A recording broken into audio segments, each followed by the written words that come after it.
How do you facilitate learning conversations? What's your modeling approach? How well do you facilitate learning and idea sharing? How much of the ideas are yours and how much are from student synthesis? Questioning in learning should be geared towards engendering thinking and having students share deep and relevant points of view that enhances the learning process. Questions can be specific, closed, open, or Socratic. Whatever form the questions take, ensure they are thought-provoking.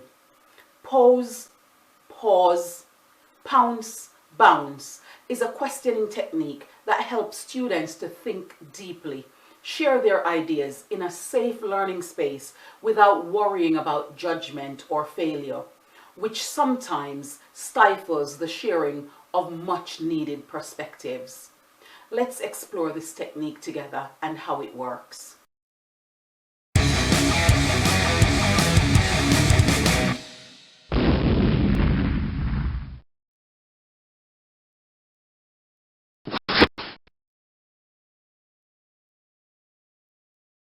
The pause, pause, pounce, bounce technique of questioning is to facilitate learning conversation, and when it is used effectively, it gives students time to think about the questions that are asked.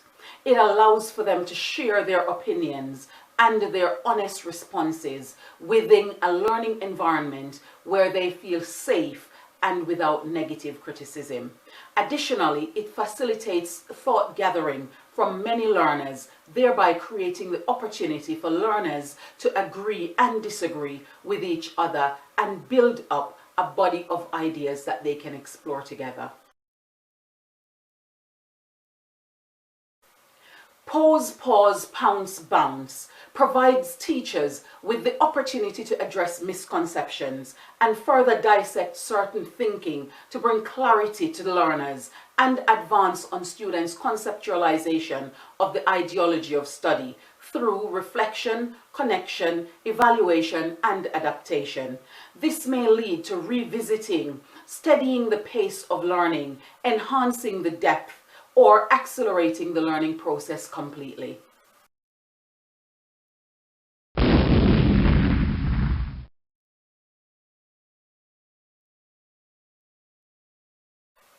The pause stage is the stage of the discussion where the teacher has a formulated question that is open-ended and will allow students to think deeply before providing a response.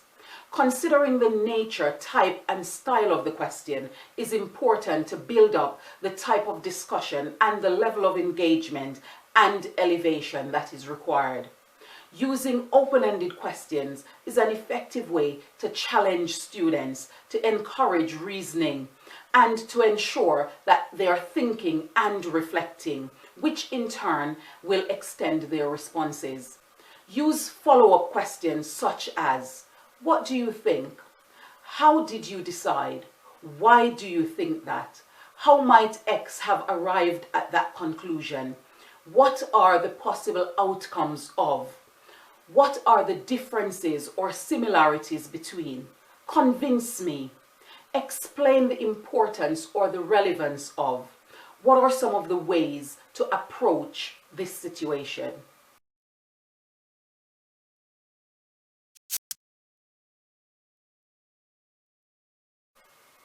The pause in this technique is just as imperative as all the other aspects.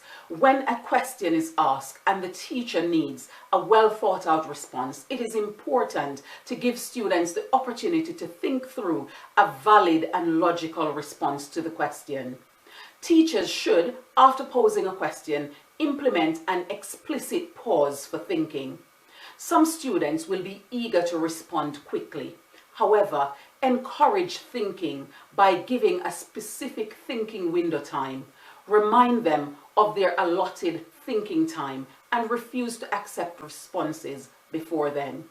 Make it clear to students you want them to use this thinking time to think about their answers and explore other possibilities or a justification in the time that is given to them.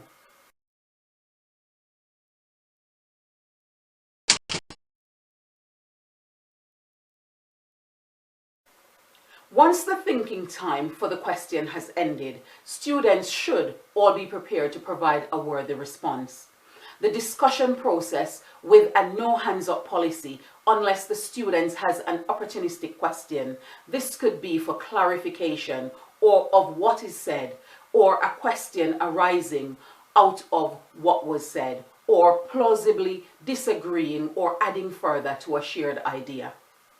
Pouncing is a period of expectancy that keeps students engaged in the learning conversation. They understand that at any moment, any of them could be asked to provide a response. This requires all students and the teacher to listen intensely at the responses so that they can understand what is being conveyed in each correspondence and provide a justification or a rational response, as well as asking follow-up questions so that they can have adequate clarification and understanding.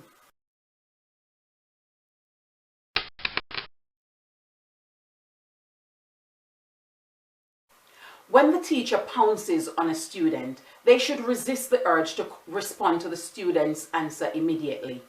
Take ideas without correcting. Allow others to explain their views by bouncing the questions to them. Add in build-up questions as necessary, such as, what do you think? Do you agree or disagree? And why? What else could you add? Once there is a build-up of ideas, these ideas can be explored further. To cause students to think more deeply about their formed ideas, you can agree with something that was not correct and then put the idea to the class to provide a rational response. Equally, you could disagree with something that was correct and give the same opportunity. At the end of the discussion, be sure to address all the misconceptions that came out and conclude on a response, carefully highlighting the reasons for that decision.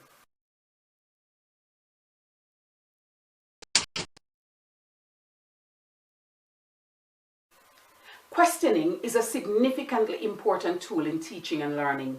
It allows teachers to assess what students already know, what they have learned, how they are thinking, and provoke critical, deeper levels of thinking. Using questioning in an instrumental and impactful manner will bring more relevance to the learning experience.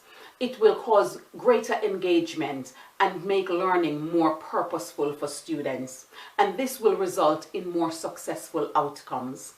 Hence why pause, pause, pounce, bounce is such an instrumental feature in any classroom discussion.